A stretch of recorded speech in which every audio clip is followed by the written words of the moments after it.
দর্শক, news 24 global টাইমের শুক্রবারের সাপ্তাহিক আয়োজন অন্যরকম সংবাদে আপনাদের সবাইকে স্বাগত জানাচ্ছি। পুরো আয়োজনের সঙ্গে আছি আমি আসিফ টিপু। এবারে বিস্তারিত।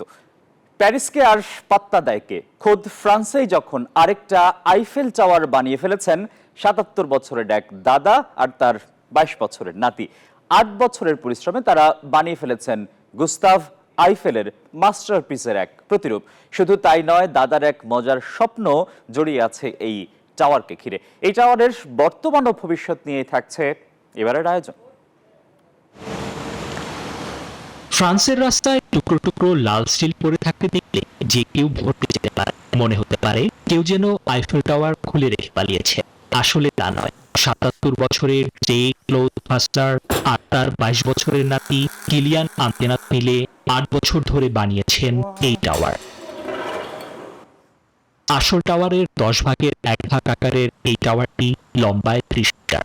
গুস্তাভ আইফেলের ১৮৮৯ সালের অরিজিনাল ড্রয়িং দেখে বানানো হয়েছে। এমনকি রংটাও সেই পুরনো ভেনিস রেড। দাদার বয়স হওয়ায় এখন নাতি সবটা সাদা। আমি স্থপতি গুস্তাভ আইফেলের একজন পুরনো ভক্ত। আইফেল টাওয়ার বিশ্বের সবচেয়ে বিখ্যাত স্মৃতিস্তম্ভ, তাই আমি এটি তৈরি করতে চেয়েছিলাম। আগামী ২৬শে আগস্ট ট্রেনের সাহায্যে বিভিন্ন অংশ জুড়ে দাঁড় করানো হবে টাওয়ারটি। নিজের জমানো টাকা আর পুরনো ব্যবসার যন্ত্রপাতি দিয়েই এটি বানিয়েছেন বাসলার। বিক্রি করার আগে তার শুধু একটাই স্বপ্ন, টাওয়ারের প্রথম তলায় একটা ঘুমিয়ে কাটানো। নিবির আমিন, নিউজ 24। স্লোভেনিয়া হয়ে গেল রিমোট কন্ট্রোল উড়োজাহাজ প্রেমীদের এক মিলন মেলা। সম্প্রতি লেসে আয়োজিত এই প্রদর্শনীতে নির্মাতা ও পাইলটরা তাদের হাতে তৈরি বিমান ও হেলিকপ্টার নিয়ে হাজির হন। আয়োজক ক্লাবের প্রেসিডেন্ট মাতিয়াস প্লানিনসেকের মতে এসব মডেলগুলো আসল উড়োজাহাজের মতোই অত্যাধুনিক। শুধু পাইলট থাকে না, দর্শকরা উপভোগ করেন উড়োজাহাজের উড্ডয়ন ও অবতরণ।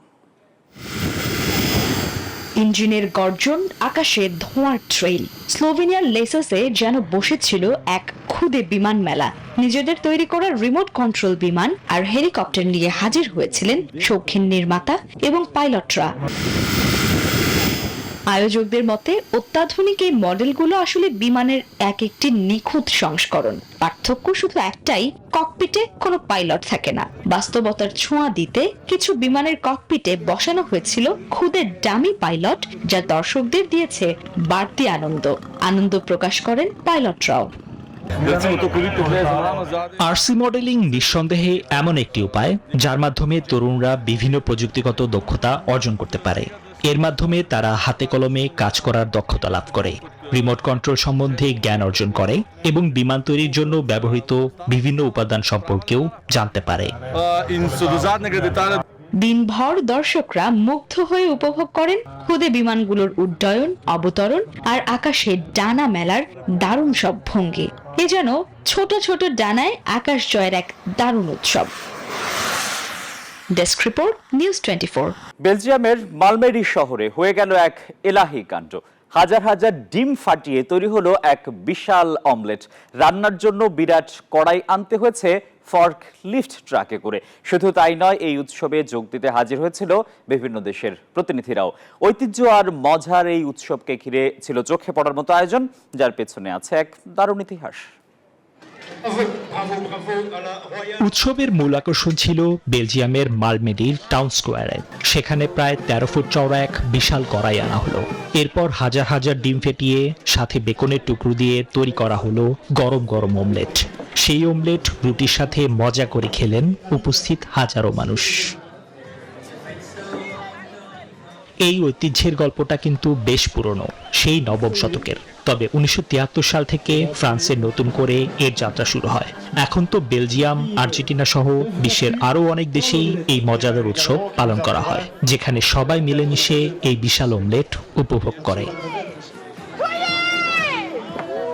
উৎসবের আগে রীতি মেনে গির্জায় ডিম আর রুটিকে আশীর্বাদ করা হয়। এরপর সেগুলো প্যারেড করে নিয়ে আসা হয় রান্নার জায়গায়।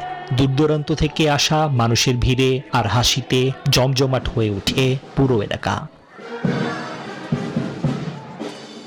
নিবির আমিন, নিউজ 24।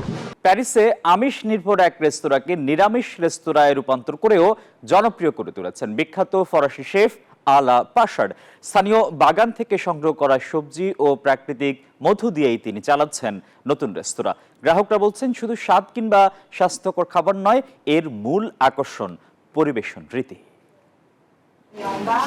1986 সালে 68 বছর বয়সী আলা পারসাদ প্রতিষ্ঠা করেন প্যারিসের বিখ্যাত 3 তারকা রেস্তোরাঁ আরপেজ। শুরুর দিকে তিনি রোস্ট করা মুরগি ও মাংস রান্নায় খ্যাতি অর্জন করেন। বিশেষ করে ঘরে রান্না করা পুলে ও ফোয়া ছিল তার সিগনেচার ডিশ।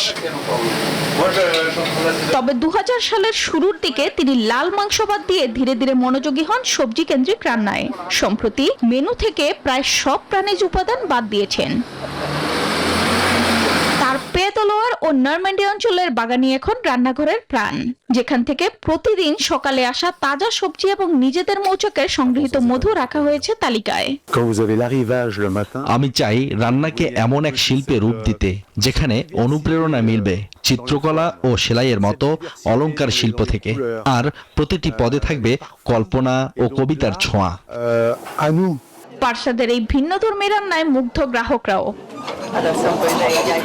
অসাধারণ স্বাদের খোঁজেই সবসময় জোর দেন পারসাদ। প্রাণীজ খাবারের সঙ্গে তার অতীত সাফল্য স্মৃতিতে অমলিন হলেও আজ তিনি এক ভিন্ন শেফ, যিনি ঋতুর সঙ্গে খেলেন, প্রকৃতির সাথে কথা বলেন আর প্রতিটি প্লেটে রং তোলেন শিল্পীর মতো। Desk report, news 24। চীনের হ্যাংজুতে বসেছে এক আজব মেলা, যেখানে সুন্দর নয় বরং কুৎসিত জিনিসই আকর্ষণের কেন্দ্রবিন্দু। অদ্ভুত সব পুতুল থেকে শুরু করে বেডশপ আকারের বালিশ সবই মিলছে সেখানে। তাওবাও নামের এক অনলাইন শপ এই আয়োজন করেছে। আর মজার ব্যাপার হলো, তরুণদের কাছে এই কুৎসিত পণ্যই এখন হট টপিক, বিক্রিও হচ্ছে কোটি কোটি টাকার।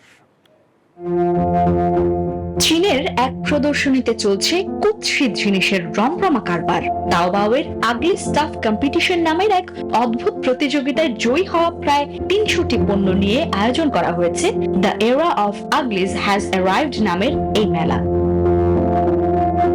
ভুতুড়ে চেহারার পুতুল, বিদঘুটে ডিজাইনের বালিশ কি নেই এখানে। আর এসব জিনিসই নাকি কিনছে তরুণ প্রজন্ম, কারণ তারা মনে করে এটাই নাকি নতুন ফ্যাশন। দেখতে যেমনই হোক, 2020 সাল থেকে এসব বিক্রি করে আয় হয়েছে 100 মিলিয়ন ইউয়ানেরও বেশি। এসব কুৎসিত পুতুলদের সুপারস্টার হলো লাবুবু নামের একটি পুতুল। দাঁত বের করে হাসা এই পুতুলের ভক্ত রিয়ানা ও ডেভিড বেকহামের মতো তারকারাও। সম্প্রতি এর একটি বিশাল মূর্তি নিলামে বিক্রি হয়েছে 1.08 মিলিয়ন ইউয়ানে। Desk report, news 24।